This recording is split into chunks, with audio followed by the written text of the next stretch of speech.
ఈరోజు మహాత్మా జ్యోతిరావు పూలే బీసీ భవనం నందు జాతీయ అధ్యక్షులు జాజుల శ్రీనివాస్ గౌడ్ విలేకరులతో మాట్లాడుతూ బీసీలకు స్థానిక సంస్థలలో 42% ఇయ్యడానికి కేంద్ర ప్రభుత్వం దగ్గర ఉన్న ఆర్డినెన్స్ బిల్లును తక్షణమే ఆమోదించగలరని గత 18 నెలల నుండి పోరాట ఫలితంగా రాష్ట్ర ప్రభుత్వం కులగణన చేసి బిల్లును అసెంబ్లీ యందు తీర్మానం చేసి గవర్నర్ చేత కేంద్ర ప్రభుత్వానికి 9వ షెడ్యూల్లో చేర్చగలరని పంపితే ఇప్పటి వరకు కేంద్ర ప్రభుత్వం నుండి అనుమతి రాలేదన్నారు.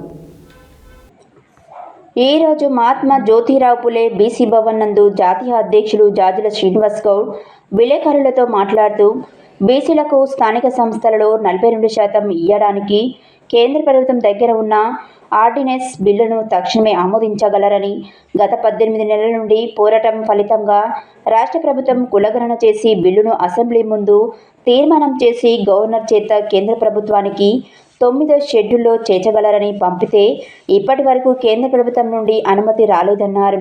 తెలంగాణలో కేంద్ర మంత్రి కిషన్ రెడ్డి 42%లో ముస్లింలకు 10% కలిగి ఉన్నందున ఆమోదించలేదని అంటున్నాడు.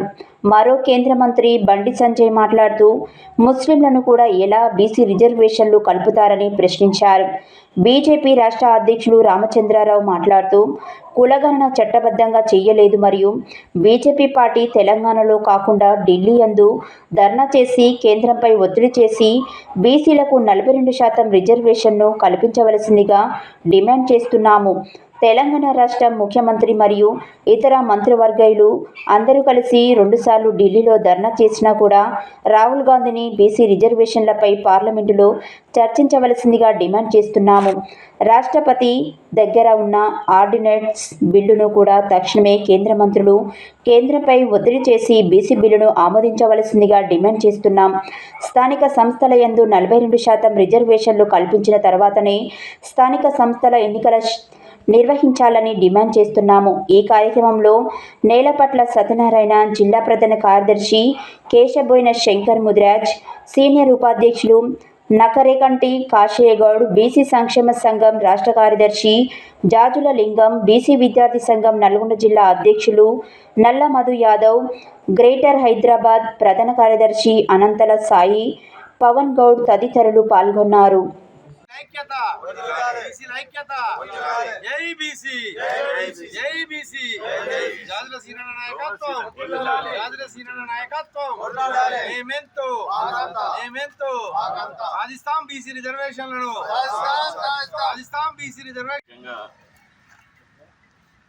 తెలంగాణ రాష్ట్రంలో బీసీలకు విద్యా, ఉద్యోగ, రాజకీయ రంగంలో 42% రిజర్వేషన్ల అమలు కోసం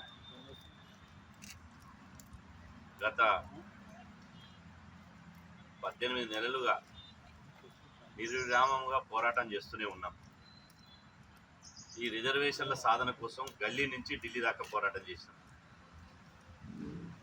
రాష్ట్రంలో అనేక ఉద్యమ కార్యక్రమాలు నిర్వహించడంతో పాటు కేంద్ర ప్రభుత్వం మీద ఒత్తిడి పెంచడానికి ఢిల్లీకి పోయి 2 సార్లు ప్రత్యేక రైలు తీసుకొని పోయి 2 సార్లు పోయి ఢిల్లీలో ధర్నా చేసినాం. కానీ బీసీల రిజర్వేషన్ల విషయంలో అన్ని రాజకీయ పార్టీలు డ్రామాలు ఆడుతున్నారు. బీసీల రిజర్వేషన్ల మీద ఏ పార్టీకి చిత్తశుద్ధి లేదు. నిజంగా చిత్తశుద్ధి కనుక ఉంటే గత 18 నెలలుగా బీసీ రిజర్వేషన్లు అమలు జరిగి తెలంగాణ రాష్ట్రంలో స్థానిక సంస్థల ఎన్నికలు ఈ పార్టీకే 42% రిజర్వేషన్లతోటే ఇలా ఎన్నికలు జరిగేవి. కానీ రాజకీయ పార్టీలు బీసీలకు రిజర్వేషన్లకు వచ్చే కల్లా ఒకరి మీద ఇంకొకరు నెపం నెట్టేసుకుంటారే తప్ప బీసీల పైన కనీసం చిత్తశుద్ధి చూపించడం లేదు. ముఖ్యంగా ఈ రిజర్వేషన్ల యొక్క బంతి ఇది కేంద్ర ప్రభుత్వం చేతుల్లోకి వెళ్ళిపోయింది. కేంద్ర ప్రభుత్వం ఇలా మొండిగా వితండవాదంతో బీజేపీ నాయకులు అర్థం పర్థం లేకుండా వాళ్ళ యొక్క వాదనలో ఎలాంటి పస లేకుండా ఇలా చెప్పిందే చెప్పి బీసీ సమాజాన్ని తప్పుదో పట్టిస్తున్నారు. ఈ రిజర్వేషన్లు కేంద్ర మంత్రి కిషన్ రెడ్డి గారేమో ఈ 42% రిజర్వేషన్లు 10% ముస్లింలకే పోతాయి కాబట్టి రిజర్వేషన్ అమలు చేయము అంటాడు. బండి సంజయ్ గారేమో ఇది బీసీ డిక్లరేషన్ కాదు, ఇది ముస్లిం డిక్లరేషన్ అంటాడు. అదేవిధంగా ఆ పార్టీ రాష్ట్ర అధ్యక్షుడు రామచంద్రరావు గారేమో ఇలా కులగణనే రాజ్యాంగబద్ధంగా జరగలేదు, కులగణనే చట్టబద్ధంగా జరగలేదు, మేము 9th షెడ్యూల్లో పెట్టంగాక పెట్టమంటాడు. మేము అంటున్నాం బీజేపీ నాయకులకు తలాతోక లేకుండా మాట్లాడుతున్నారు.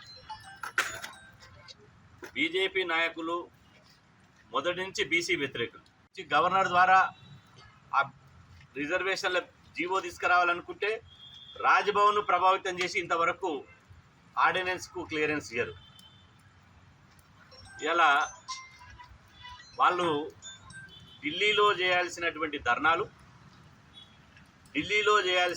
ధర్నాలు గల్లీలో చేస్తున్నారు. సిగ్గుండాలే. నిజంగా బీసీల మీద చిత్తశుద్ధి మీకు కనుక ఉంటే, బీసీ రిజర్వేషన్లు కావాలని మీకుంటే నరేంద్ర మోదీ ఇంటి దగ్గర బీజేపీలు ధర్నా చేయాలి, పార్లమెంటు దగ్గర బీజేపీలు ధర్నా చేయాలి. అట్లా చేయకుండా ఇలా హైదరాబాద్లో ఇందిరా పార్క్లో ధర్నా చేస్తున్నారు. నవి పోదురుగాక నాకేంటి సిగ్గు అన్నట్టు. మరి నిజంగా రాష్ట్ర ప్రభుత్వం చేతిలో 42% రిజర్వేషన్లు ఇచ్చేటువంటి అవకాశం ఉందా? 42% రిజర్వేషన్ ఇచ్చే అవకాశమే లేనప్పుడు రాష్ట్ర ప్రభుత్వం ఎట్లా చేస్తుంది? ఇలా రాష్ట్ర ప్రభుత్వానికి ఇలా ఏం చేసిర్రు? రేవంత్ రెడ్డి కాళ్ళు చేతులు కట్టేసిర్రు. రేవంత్ రెడ్డి గారిని, ముఖ్యమంత్రి గారిని కాళ్ళు చేతులు కట్టేసి నువ్వు నదిలు ఎత్తేసి నువ్వు ఈత కొట్టు బతావు అంటున్నారు.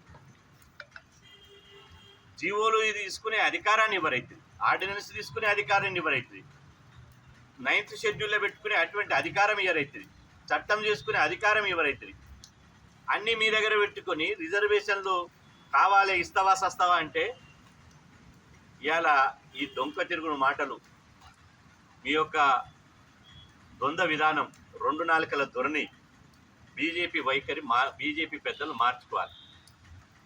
నేను అంటున్నా ముస్లిం రిజర్వేషన్లు కనుక మీకు ఆటంకమని మీరు అనుకుంటే బీజేపీ నాయకులకు నిజంగా బీసీల మీద ప్రేమ ఒలకబోస్తుంది.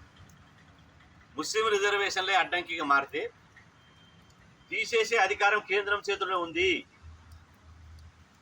రాష్ట్రాలు పంపించినటువంటి బిల్లులని సవరించి పంపించి చట్టం చేసే అధికారం కేవలం దేశంలో పార్లమెంట్కే ఉంది. కాబట్టి ఆ పార్లమెంటులో మీరు తీసేస్తారా ఉంచుతారా మాకు అనవసరం. మేము కావాలని మేము ఎన్నడూ వినతిపత్రం ఇవ్వలే, మేము కావాలని మేము అడగలే. తీస్తే తీయండి, ఉంచితే ఉంచండి. కానీ బీసీలకు రిజర్వేషన్లు ఇవ్వకుండా మీరు నంగనాచి మాటలు మాట్లాడుకుంటా ఇలా కాలయాపన చేస్తున్నారు. మీరు తగిన మూల్యం భవిష్యత్తులో చెల్లించుకోవాల్సి వస్తుంది. బీజేపీ ఇలా పక్క బ్రాహ్మణ జనతా పార్టీ అయిపోయింది. బీజేపీ అంటేనే అది నిజంగా అనుకున్నాం బహుజనులకు ఉంటుందేమో అనుకుని. కాదు, మేము బ్రాహ్మణ జనతా పార్టీ, మేము బీజేపీ అని నిరూపించుకున్నాం.